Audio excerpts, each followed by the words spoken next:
The eighth commandment is in place to protect the rights of property, so that we respect what our neighbor owns, and in truth, it teaches us to be satisfied with our lot in life, with what we have been apportioned. Theft is usually born out of necessity, such as having too little in the way of food, etc., or greed and envy. When people are not satisfied with what they have been given in life and do not have the means to acquire more, this often drives them to take what is not theirs. But, you shall not steal. There are many forms of theft, and some are more obvious than others. Theft isn't restricted to someone sneaking through someone else's window at night to make off with goods. It can be viewed as an employer who holds back the wages of a worker. Never take advantage of the poor and destitute laborers, whether they are fellow Israelites or foreigners living in your towns. You must pay them their wages each day before sunset, because they are poor and are counting on it. If you don't, they might cry out to Yah against you, and it will be counted against you as sin.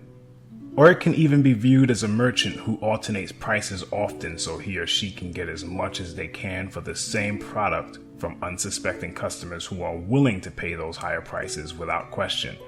This is equivalent to what scripture terms as using dishonest weights and measures.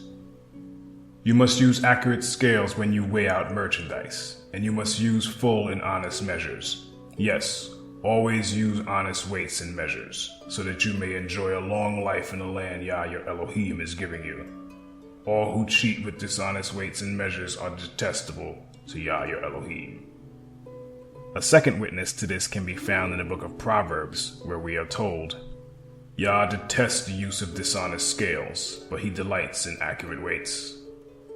This informs us that the entire world economy, which is made up of various markets that deal in the trade of commodities, stocks, currencies, produce, and many other items, is corrupt through and through. The truth is, all of these products see their prices fluctuate on a daily basis. Corrupt men and women control the unseen scales that cause the prices of these items to go up and down each day. And Yah, as stated, detests the use of these dishonest scales. And the men and women behind the scenes lie to the public on a continual basis to keep the charade going. The wealthy and powerful in every nation also steal and cheat to acquire their wealth and power. What shall I say about the homes of the wicked filled with treasures gained by cheating? What about the disgusting practice of measuring out grain with dishonest measures? How can I tolerate your merchants who use dishonest scales and weights? The rich among you have become wealthy through extortion and violence. Your citizens are so used to lying that their tongues can no longer tell the truth. The eighth commandment, like many of the others, ties into several other commandments. Breaking the eighth commandment, in other words, can automatically cause you to break other commandments by committing additional sins to cover the first one. Yeshua illustrated this when he said, "The thief comes only to steal and kill and destroy." Yeshua was surrounded by such thieves at the very end of his life. 2 thieves were hung on stakes at his right and left. Then there were 2 thieves impaled with him, one on the right hand and another on the left. The Greek word used to describe the 2 men who flanked Yeshua is leistes, word 3027 in the Greek section of the Strong's Concordance. It means a thief, robber, stealing out in the open, typically with violence, also called a bandit, a thief who also plunders and pillages, an unscrupulous marauder, malefactor, exploiting the vulnerable without hesitating to use violence. This is in contrast to Greek word 2812, kleptes, which refers to a thief who steals in secret, with stealth, rather than out in the open. This is the root word for kleptomania or kleptomaniac, which carries the same meaning. This is also the word Yeshua used to describe his second coming, which will be like that of a stealthy thief. Yeshua used both leistes and kleptes to metaphorically describe the false teachers who came before him. All who came before me were thieves and robbers, but the true sheep did not listen to them. This speaks of those who seem to have good intentions for Yeshua's flock, but are really fleecing that flock for their own selfish gain. Thieves often conceal their true motives, and one of Yeshua's disciples, Judas Iscariot, was one such thief who pretended to be something he wasn't. 6 days before the Passover celebration began, Yeshua arrived in Bethany, the home of Lazarus, the man he had raised from the dead. A dinner was prepared in Yeshua's honor. Martha served, and Lazarus was among those who ate with him. Then Mary took a 12-ounce jar of expensive perfume made from essence of nard, and she anointed Yeshua's feet with it, wiping his feet with her hair. The house was filled with the fragrance. But Judas Iscariot, the disciple who would soon betray him, said, "That perfume is worth a year's wages. It should have been sold and the money given to the poor." Not that he cared for the poor. He was a thief, and since he was in charge of the disciples' money, he often stole some for himself. The nature of a thief is the exact opposite of what Yah desires to see in us. A thief represents everything that is contrary to a servant of Yah, particularly in terms of the heart.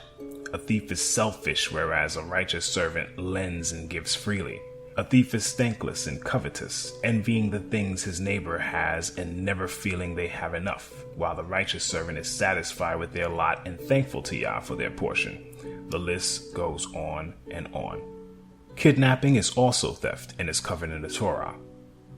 Kidnappers must be put to death, whether they are caught in possession of their victims or have already sold them as slaves. In other words, people are possessions as well, and that is true of the children in our care and the spouses we are married to, among others. They are also considered part of our lot in life. In fact, according to the law of tithing, Yah considered people as possessions along with animals and produce.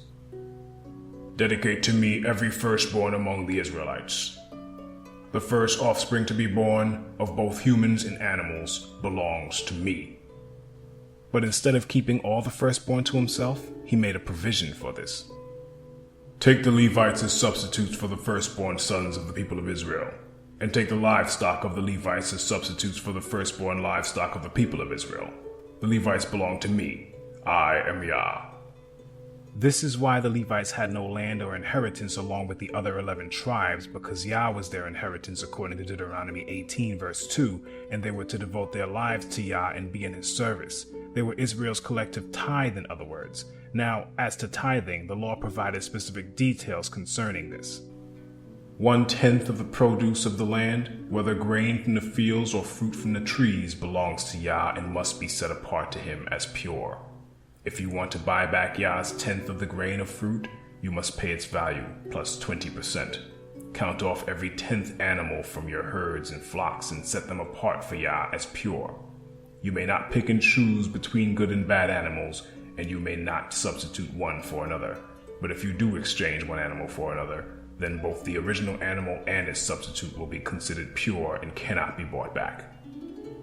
I don't think I have to explain that tithing has nothing to do with money. Neither does it now, nor has it ever.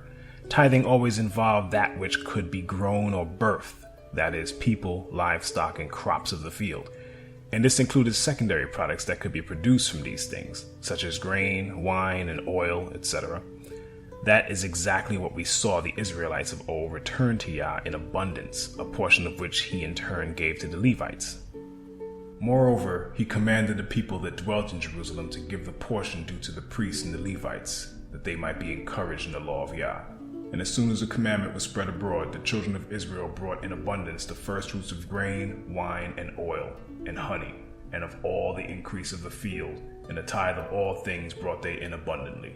And concerning the children of Israel and Judah, that dwelt in the cities of Judah, they also brought in the tithe of oxen and sheep, and the tithe of pure things which were consecrated unto Yah their Elohim, and laid them in heaps.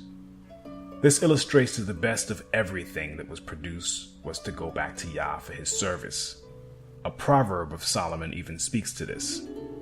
"Honor Yah with your possessions and with the first produce of your entire harvest." But this is the opposite of what the later rebellious generations did when returning their tithe, as recorded in the book of Malachi. "Even from the days of your fathers you have gone away from my ordinances and have not kept them.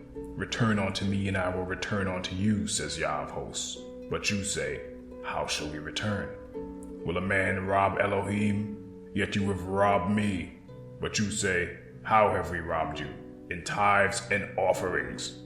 You are cursed with a curse, for you have robbed me, even this whole nation. Bring you all the tithes into the storehouse, that there may be food in my house, and test me now in this, says Yah of hosts. if I will not open you the windows of heaven and pour you out a blessing, that there shall not be room enough to receive it. And I will rebuke the devourer for your sakes, and he shall not destroy the fruits of your ground, neither shall your vine cast his fruit before the time in the field, said Yah of hosts. And all nations shall call you blessed, for you shall be a delightful land, says Yah of hosts. One of the main reasons why Yah viewed the return of their tithe as robbery is demonstrated in the following passage. Yah of heaven's army says to the priests, a son honors his father, and a servant respects his master. If I am your father and master, where are the honor and respect I deserve? You've shown contempt for my name, but you ask, how have we ever shown contempt for your name? You've shown contempt by offering defiled sacrifices on my altar. Then you ask, how have we defiled the sacrifices? You defile them by saying the altar of Yah deserves no respect. When you give blind animals as sacrifices, isn't that wrong? And isn't it wrong to offer animals that are crippled and diseased? Try giving gifts like that to your governor and see how pleased he is, says Yah of heaven's armies. Go ahead, beg Elohim to be merciful to you. But when you bring that kind of offering, why should he show you any favor at all, asks Yah of heaven's armies. How I wish one of you would shut the temple doors so that these worthless sacrifices could not be offered. I am not pleased with you, says Yah of heaven's armies, and I will not accept your offerings. But my name is honored by people of other nations from morning till night. All around the world they offer sweet incense and pure offerings in honor of my name. For my name is great among the nations, says Yah of heaven's armies. But you dishonor my name with your actions. By bringing contemptible food, you are saying it's all right to defile Yah's table. You say it's too hard to serve Yah, and you turn up your noses at my commands, says Yah of heaven's armies. Think of it. Animals that are stolen and crippled and sick are being presented as offerings. Should I accept from you such offerings as these, asks Yah? Cursed is the cheat who promises to give a fine ram from his flock, but then sacrifices a defective one to Yah. For I am a great king, says Yah of heaven's armies, and my name is feared among the nations. This is a prime example of what we are doing today.